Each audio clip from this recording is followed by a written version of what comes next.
الحمد لله وكفى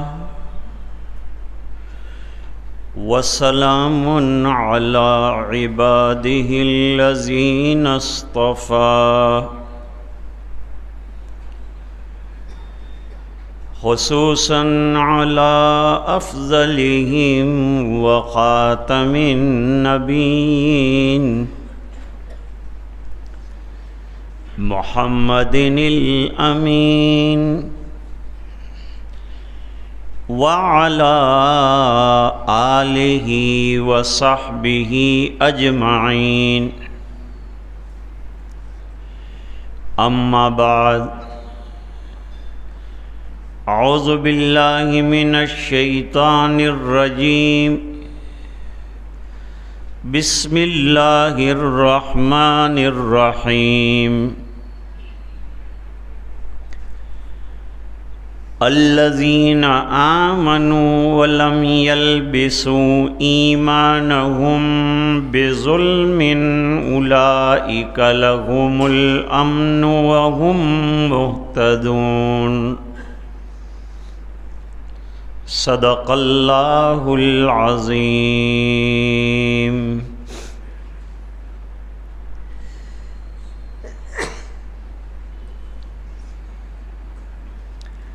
اللهم صل على سيدنا محمد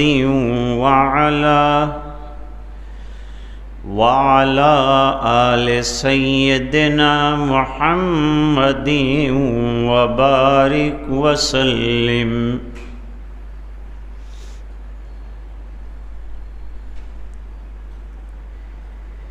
ایمان میں ایک منٹ کا بھی انقطاع گوارا نہیں.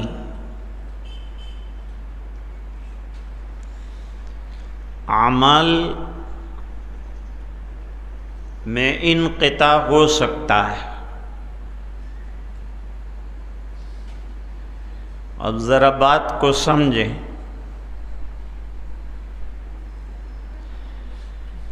حضرت جبریل علیہ السلام حضور صلی اللہ علیہ وسلم کی خدمت میں آئے.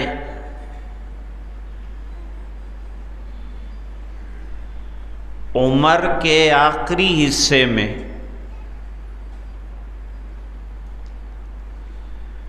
اور 5 سوالات فرمائے. یہ 5 سوالات 23 سالہ زندگی کا نچوڑ اور خلاصہ ہے.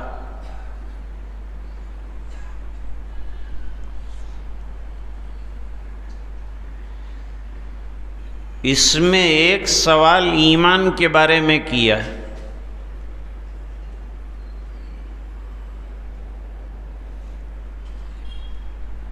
ایمان کیا ہے؟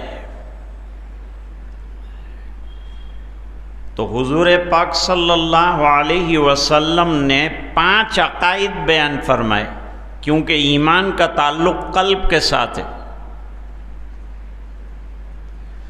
وَقَلْبُهُ مُطْمَئِنٌ بِالْإِيمَانِ. معلوم ہوا ایمان کا تعلق قلب کے ساتھ.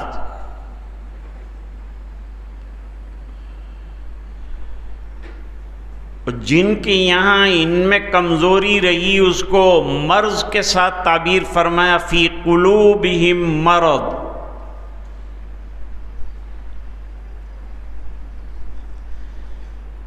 اور جب اعمال کے بارے میں، اسلام کے بارے میں پوچھا کہ اسلام کیا ہے، تو 5 اعمال بیان فرمائے: نماز، روزہ، زکوٰۃ، حج.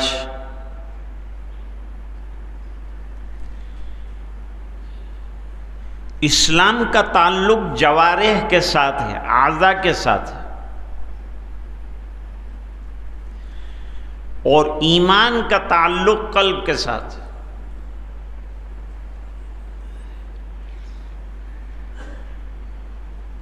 لیکن ایمان میں اور اسلام میں تلازم ہے.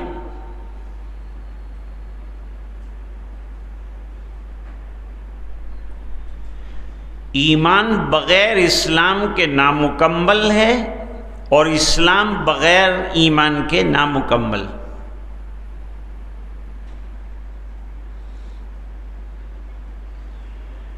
علامہ سید محمد انور شاہ کشمیری رحمۃ اللہ علیہ نے فرمایا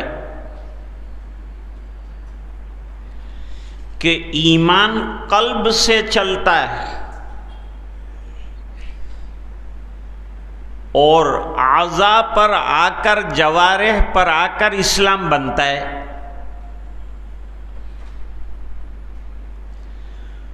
اور اسلام جوارح سے چلتا ہے اور قلب پہ آ کر ایمان بنتا ہے۔ ابتدا اور انتہا کا فرق ہے۔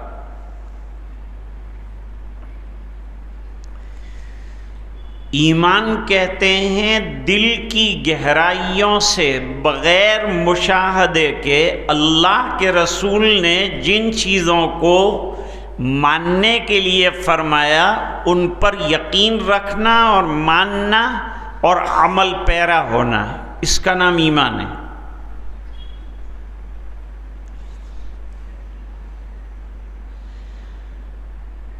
اور یہی ایمان اندر سے انسان کو ابھارے گا کہ وہ اعمال جو اسلام کے ماتحت ذکر فرمائے گئے ہیں وہ تمام اعمال کا انجام دینا۔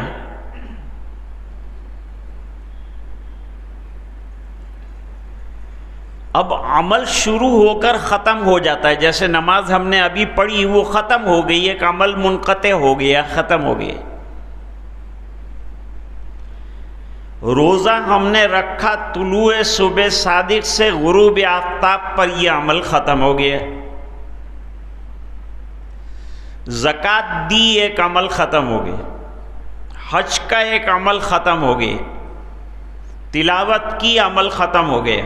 لیکن ایمان سویا ہے، جاگ رہا ہے، ہر وقت تسلسل کے ساتھ باقی رہنا چاہیے اور اس کی حفاظت ہونی چاہیے۔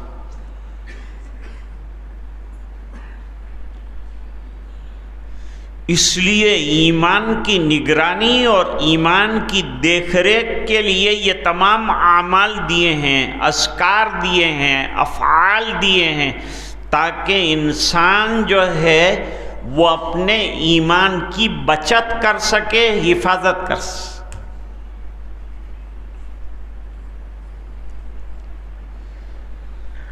اور صحابہ کرام کو اس کی بہت زیادہ فکر رہتی تھی۔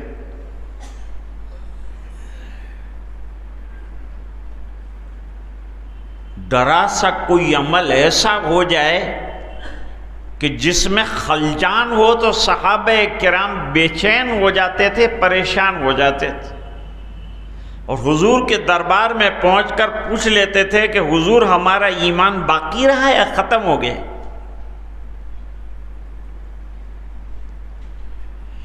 تاریخ میں لکھا ہے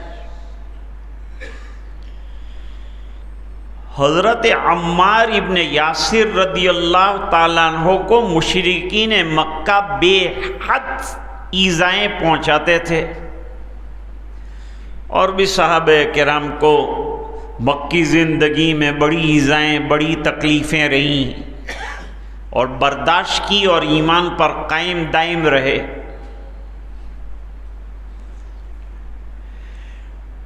عمار ابن یاسر کو انگاروں سے داغ دیا جاتا تھا اور پھپھولے ہو جاتے تھے، تو ٹھنڈے پانی کے مشکیزے میں ان کو اتارا جاتا تھا اور مارا جاتا تھا۔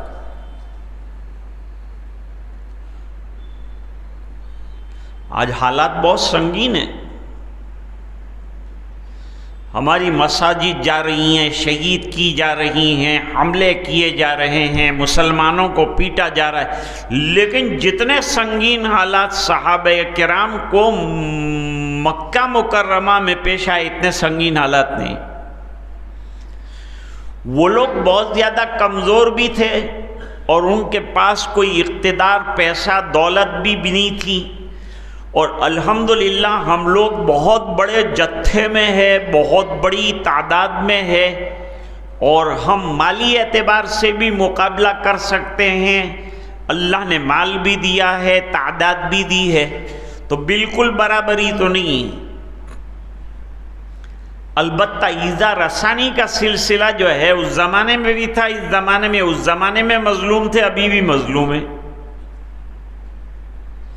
پھر بھی اللہ کا شکر ہے کہ 5 وقتہ نمازوں میں ہم جمائیں، اذانیں بھی ہو رہی ہیں، نمازیں بھی ہو رہی ہیں، مسجدیں آباد بھی ہیں، حالات آتے ہیں جاتے ہیں۔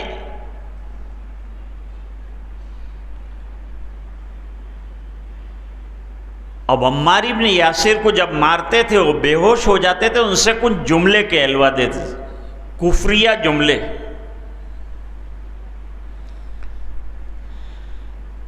ہوش میں آنے کے بعد وہ بہت زیادہ بے قرار ہو جاتے تھے، پریشان ہو جاتے۔ الحمدللہ ہم کو تو ایسے کوئی حالات نہیں ہے، کوئی مارنے والا نہیں، کوئی پریشان کرنے والا نہیں۔ کچھ علاقے میں کچھ مسلمانوں کو پریشان کیا جا رہا ہے، وہاں بیچارے وہ صبر اور تحمل سے کام بھی لے رہے ہیں، اور ایسا ہی کرنا بھی پڑے گا، اور کوئی راستہ بھی نہیں۔ بہت سے بہت اتنا کر سکتے ہیں کہ عدالت میں جا سکتے ہیں، انصاف کے لیے دروازہ کھٹکھٹا سکتے ہیں، اور انصاف جب تک ہوتا ہے، جب تک تو وہ مظلوم قبر میں ہوتا ہے۔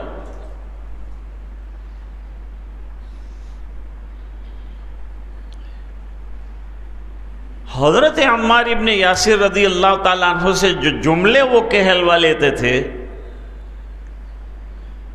وہ بہت زیادہ مایوس اور بہت زیادہ غمگین ہو جاتے تھے، کیونکہ دل میں تو اللہ کے رسول کی محبت بھری ہوئی ہے، اللہ کی محبت بھری ہوئی ہے، اور زبان سے یہ جملے کہنے پڑ رہے، مار اتنی پڑتی ہے، بے ہوشی کے عالم میں وہ جملے نکل جاتے۔ تو بے قرار ہو کر حضور پاک صلی اللہ علیہ وسلم کے پاس آتے تھے، اور آ کر عرض کرتے تھے، حضور میرا ایمان رہا کہ نہیں؟ ایسے ایسے جملے انہوں نے کہلوا لیے، اور بے ہوشی کے عالم میں نے کہہ لیے، تو اب میرا ایمان سلامت رہا کہ جاتا رہا؟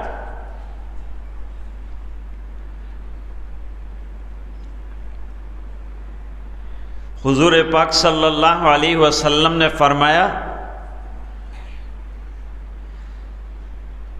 عمار تمہارا ایمان جسم کے روئیں روئیں میں بھرا ہوا ہے، یہاں تک کہ ناک کے بانسے کی نرم ہڈی کے اندر بھی تمہارے ایمان ہے۔ لہذا ان کی زبردستی کہلوا لینے سے جو تمہارے اندر کا یقین ہے وہ بچھلا نہیں ہے، ختم نہیں ہوا ہے۔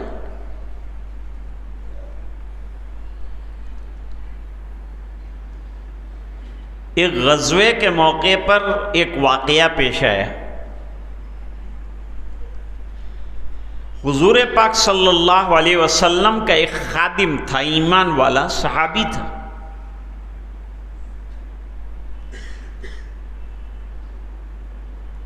وہ خادم نے بغیر پوچھے ہوئے غنیمت کے مال میں سے ایک چادر لی تھی، بعد میں یہ جو ہے میدان میں شہید ہو گیا۔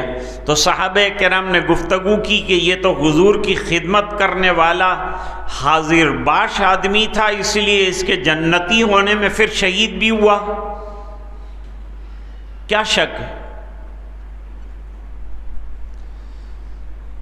کوئی شک نہیں۔ تو صحابہ کرام تذکرہ کرنے لگے کہ یہ تو بڑا جنتی شخص رہا۔ حضور پاک صلی اللہ علیہ وسلم نے فرمایا، میں اسے جہنم میں دیکھ رہا ہوں۔ حضور کیا ہوا؟ فرمایا ایک غنیمت کی چادر اس نے لے لی تھی، وہ اس کے اوپر بھڑک رہی ہے۔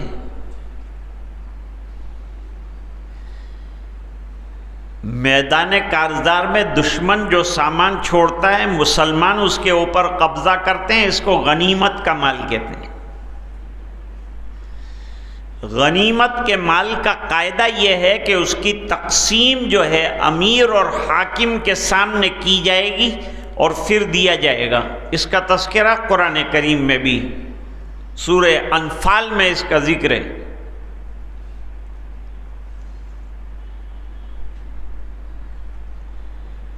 اب اس غلام نے کیا کیا؟ ضرورت پڑنے پر غنیمت کی ایک چادر تقسیم ہونے سے پہلے لے لی، اور تقسیم سے پہلے غنیمت کا کوئی مال لینا خیانت ہے، اور خیانت ناپسندیدہ چیز ہے، امانت پسندیدہ صفت ہے جو مسلمان کے اندر ہونی چاہیے۔ ہر نبی امین ہوتا ہے، صدیق ہوتا ہے۔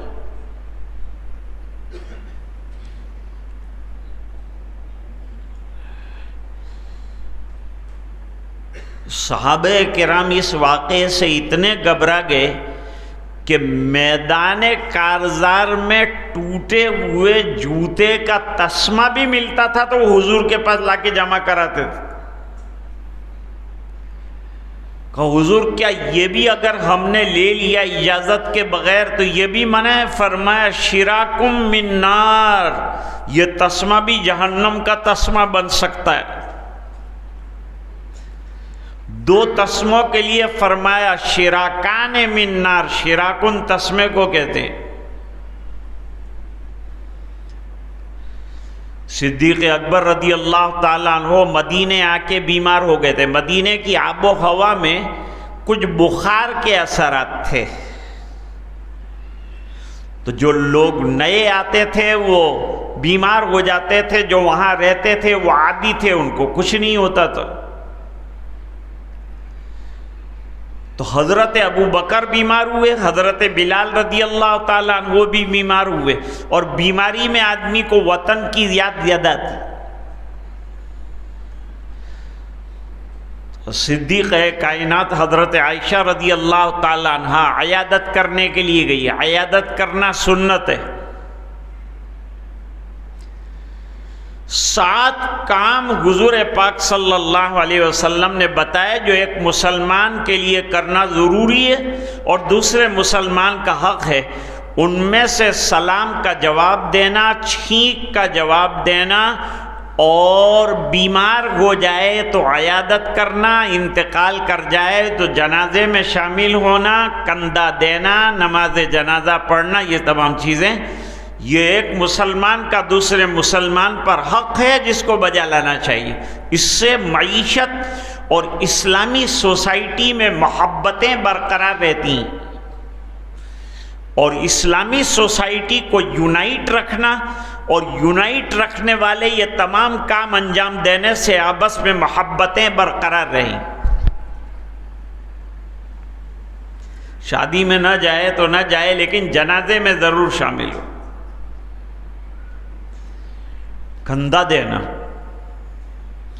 اس کے بھی پھر آداب بتلائے ہیں، کس طرح سے کندھا دیا جائے گا میت کو، کیسے چلا جائے گا، مردے کو لے کر جو جنازہ ہے اس کو لے کر کیسے چلنا چاہیے، پیچھے چلنا چاہیے، آگے چلنا چاہیے، سب آداب اسلام نے ہر چیز کی تفصیل بیان کی، اور اس کے مطابق ہمیں زندگی گزارنی ہے۔ یہ مجالس جو ہوتی ہیں اس میں یہی تمام چیزیں جو ہیں زیر بحث آتی ہیں۔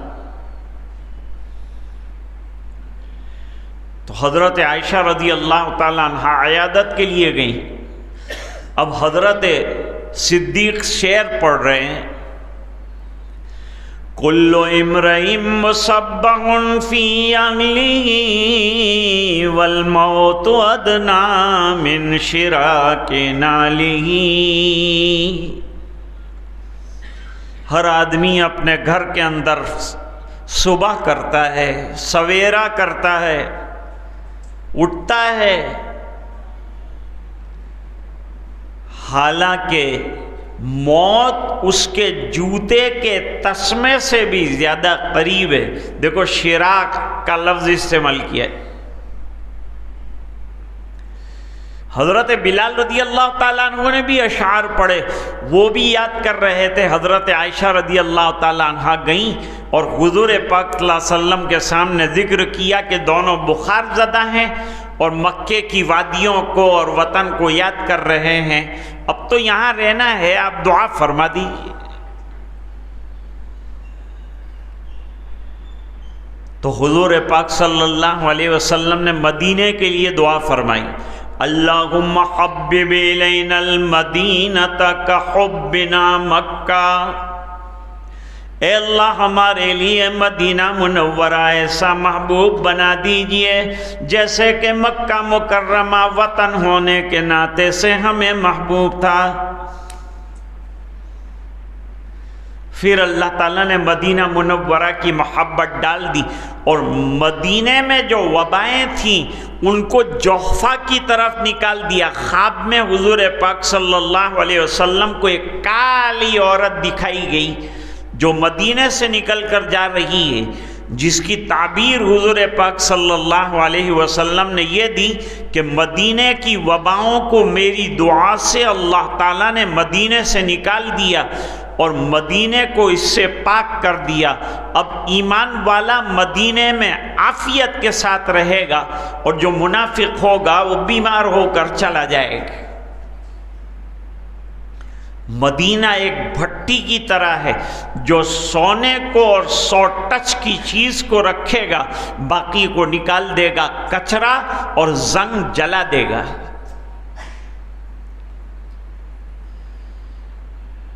یہ آیت کریمہ جو آپ کے سامنے تلاوت کی، اس کے شان نزول میں مفسرین نے ایک واقعہ لکھا ہے۔ آیت کا ترجمہ سنیے، سورہ انعام کی آیت۔ اللہ فرماتے ہیں الذین آمنوا ولم یلبسوا ایمانہم بظلم، وہ لوگ جو ایمان لائے اور ایمان لانے کے بعد ان کا ایمان ظلم کے ساتھ مکس نہیں ہوا، اولئک لہم الامن وہم مہتدون، وہ بڑے امن والے ہیں اور ہدایت یافتہ ہیں، مہتد ہیں۔ اب صحابہ کرام گھبرائے کہ ایمان اس طرح سے رہنا چاہیے کہ وہ ظلم کے ساتھ مکس نہیں ہونا چاہیے، اور ظلم سے صحابہ کرام گناہ سمجھے۔ قرآن کا سمجھنا بھی سمجھانے پر نبی کے موقوف ہے، خالی ترجمہ اور عربی دانی پر موقوف نہیں۔ قرآن کریم کی تفسیر کے لیے 15 علوم کی ضرورت، تب جا کر کے قرآن کریم کی تفسیر ہو سکتی۔ جلال الدین سیوطی رحمۃ اللہ علیہ نے جلالین لکھی 20 سال کی عمر میں، 40 دن کے اندر 15 پارے مکمل کیے، لکھ ڈالی تفسیر۔ فرمایا اللہ تعالیٰ نے مجھے 7 قسم کے علوم کے اندر درک عطا فرمایا، مہارت عطا فرمائی، اور اس وقت دنیا میں جب وہ تھے، جتنی حدیثیں ہیں دنیا میں وہ سب مجھے یاد ہے۔ اس وقت ان کو زبانی 2 لاکھ حدیثیں یاد تھیں۔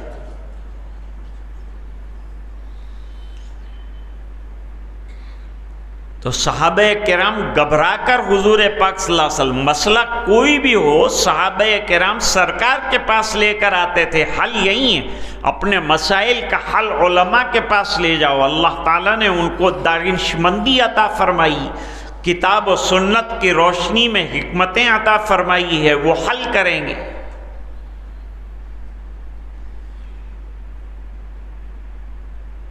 سرکار کچھ نہ کچھ گناہ تو ہم سے چھوٹے موٹے ہو جاتے ہیں، اور آیت کہتی ہے کہ چھوٹے موٹے گناہ ایمان کے ساتھ مکس ہوئے تو وہ ہدایت یاب نہیں ہے، وہ امن میں نہیں ہے، تو ہم غیر معمون ہو گئے۔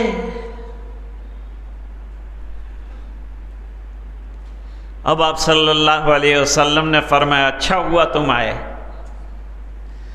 تم نے معلوم کیا، اچھا کیا۔ نہ سمجھ میں آئے کوئی مسئلہ پوچھ لینا چاہیے تاکہ بات منقع ہو جائے، واضح ہو جائے۔ اچھا ہوا تم آ گئے۔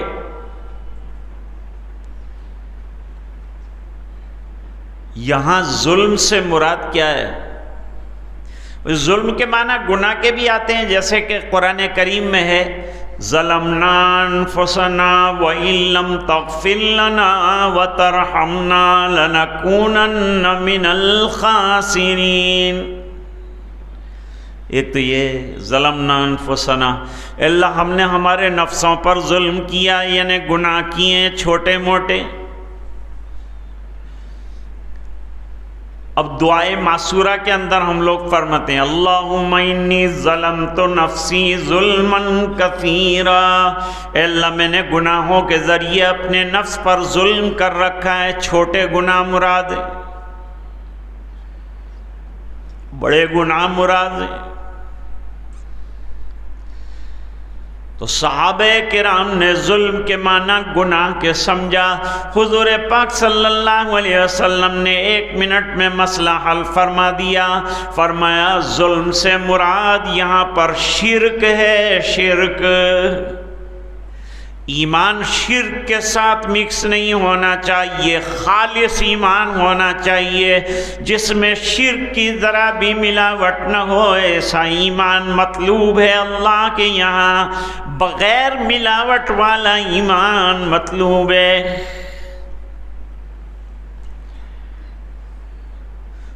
شوہر اپنی بیوی کے علاوہ کسی غیر عورت سے تعلق رکھے تو بیوی برداشت کرتی ہے،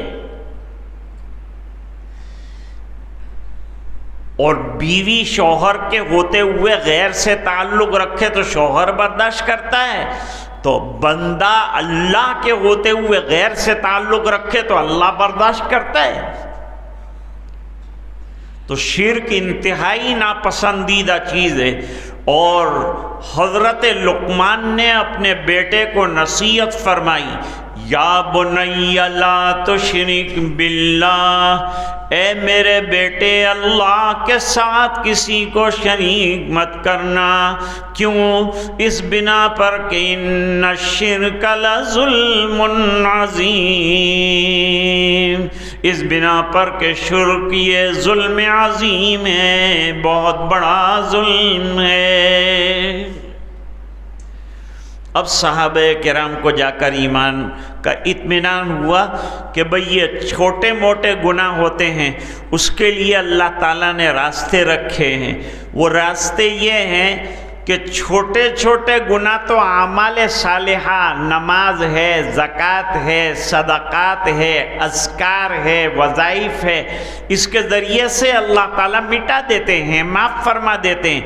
اور بڑے گناہوں کے لیے اللہ کے دربار میں رونا، معافی مانگنا، سچے دل سے توبہ کرنا کہ اللہ یہ گناہ ہوئے ہیں، حق والے کو اس کا حق دے دینا، پھر اللہ سے معافی مانگنا، اللہ تعالیٰ وہ بڑے گناہ بھی معاف فرما دیتے ہیں۔ تو آج کا سبق کیا ہوا؟ آج کا سبق یہ ہے کہ اپنے ایمان کی حفاظت کیجئے اور گناہوں سے اس کو بچائیے، اور اس حد تک محنت کیجئے کہ جب ہمارا جنازہ اٹھے تو ہمارا ایمان سلامت ہو اور ہم کلمہ پڑھتے ہوئے دنیا سے جائیں اور آخرت میں پہنچیں، اور قبر کے مراحل اللہ تعالیٰ آسان فرمائے۔ وآخر دعوانا ان الحمد للہ رب العالمین۔ اب تھوڑی دیر کے لیے ذکر کریں گے، اس کے بعد انشاءاللہ مراقبہ کریں۔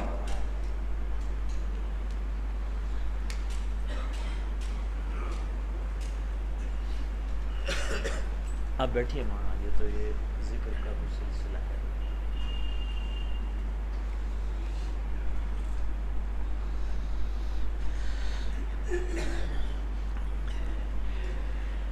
تیرے سوا معبود حقیقی کوئی نہیں ہے، کوئی نہیں، تیرے سوا مسجود حقیقی کوئی نہیں ہے، کوئی نہیں، تیرے سوا مشہود حقیقی کوئی نہیں ہے، کوئی نہیں۔ اب تو رگے بس تادم آخر ورد زبائے میرے الہ، لا الہ الا اللہ لا الہ الا اللہ لا الہ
محمد رسول اللہ صلی اللہ علیہ وعلا آلہ واصحابہ وازواجہ واتباعہ واہل طاعتہ وعلماء امتہ اجمعین وبارک وسلم تسلیما کثیرا کثیرا۔ اب تھوڑی دیر کے لیے مراقبہ کریں گے۔ مراقبہ اللہ کی رحمت کے انتظار اور دھیان میں صرف بیٹھنے کا نام ہے، تصور کرنے کا نام ہے کہ اللہ کی رحمت برس رہی ہے، دل میں سما رہی ہے، دل اللہ اللہ اللہ کر رہا ہے، آنکھیں بند ہو، جسم میں نقل و حرکت نہ ہو، اور سر کو دل کی طرف ذرا سا جھکایا جائے اور تھوڑی دیر کے لیے یہ عمل کیا جائے، اسے مراقبہ کہتے ہیں۔ اور یہ کسی شیخ سے بیعت ہو نہ ہو، سب مراقبہ کر سکتے ہیں۔ اللہ کی رحمت برس رہی ہے، دل میں سما رہی ہے، دل کہہ رہا ہے اللہ اللہ اللہ۔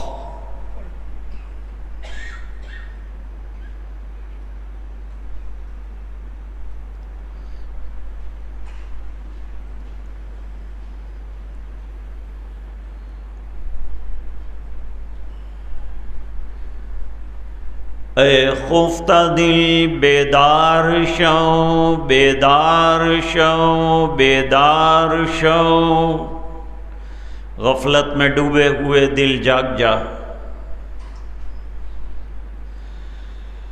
در ذکر حق مشغول شو مشغول شو مشغول شو۔ اللہ کی یاد میں مشغول ہو جا، دل کا اصلی کام اللہ کی یاد ہے۔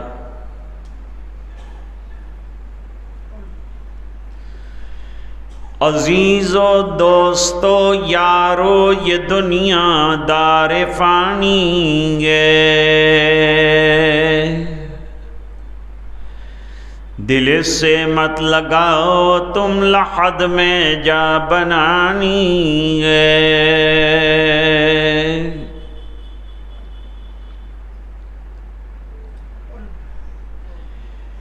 تو آیا بغیر طاعت پھنسا لذات دنیا میں، عقل کھوئی گئی تیری یہ کیسی نادانی ہے۔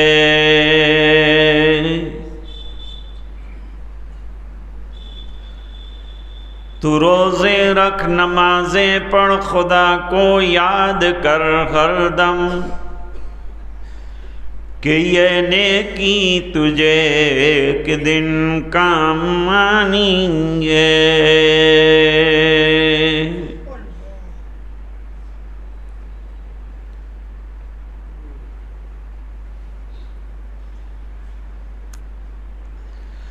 جب مراقبہ کریں آنکھیں بند ہو تو یہ سوچنا چاہیے کہ کہا گیا تو آنکھیں بند کی، ایک دن وہ آئے گا جب جسم پر کوئی اختیار نہیں رہے گا، کوئی آنکھ بند کرے گا، کوئی ہاتھ ٹھیک کرے گا، کوئی پیر ٹھیک کرے گا۔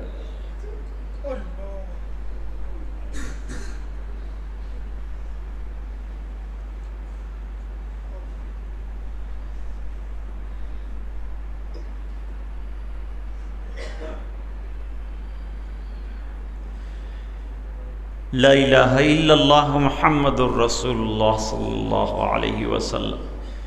اللہم لک الحمد کلہ ولک الملک کلہ ولک الشکر کلہ والیک یرجع الامر کلہ علانیتہ وسرہ۔ اللہم صل علی سیدنا محمد وعلی آل سیدنا محمد وبارک وسلم۔ ربنا آتنا فی الدنیا حسنہ وفی الآخرۃ حسنۃ وقنا عذاب النار وادخلنا الجنة مع الابرار یا عزیز یا غفار یا ارحم الراحمین۔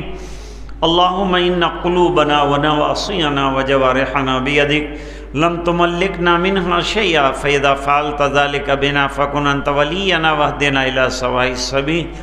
اللہم آت نفوسنا تقواها وزکها انت خیر من زکاها انت ولیها مولاها۔ اللہم طہر قلوبنا من النفاق وعمالنا من الریا والسنتنا من الکذب وعالونا من الخیانہ فإنک تعلم خائنۃ الأعین وما تخفی الصدور۔ اے اللہ ہمارے گناہوں کو معاف فرما، کوتاہیوں سے درگزر فرما، اپنا فضل اور کرم شامل حال فرما، رحم کے کرم کے فیصلے فرما۔ اے اللہ ہمارے دل کے بگاڑ دور فرما، ہمارے ظاہر اور باطن کی اصلاح فرما۔ اے اللہ نور معرفت سے ہمارے قلوب کو منور فرما، ذکر اور شکر کی توفیق عطا فرما۔ اے اللہ ہمیں لسان ذاکر عطا فرما، قلب شاکر عطا فرما، جسم بلا پر صابر عطا فرما۔ اے اللہ تیرے احکام پر نظر رکھنے والا اور اس پر عمل کرنے والا بنا، اپنی رضائے دائمی عطا فرما۔ نبی کریم صلی اللہ علیہ وسلم کی اتباع زندگی کے ہر شعبے میں نصیب فرما۔ اے اللہ بیماروں کو شفا عطا فرما، روحانی جسمانی امراض سے شفا عطا فرما۔ اے الہ العالمین پورے مجمع کی مغفرت فرما، ماں بہنوں نے ہاتھ پھیلائے اللہ ان کی بھی مغفرت فرما۔ اے اللہ گھروں میں ان کو بھی مراقبہ ذکر کی توفیق عطا فرما، پابندی کی توفیق عطا فرما، نمازوں کی توفیق عطا فرما، تلاوت قرآن کی توفیق عطا فرما، ذکر اللہ کی توفیق عطا فرما۔ تیرے سامنے ہاتھ پھیلانے والا بنا، سچے دل سے توبہ کرنے والا بنا۔ اے اللہ تو ہم سے راضی اور خوش ہو جا، پورے مجمع کی مغفرت فرما، امت کے ایک ایک فرد کی مغفرت فرما۔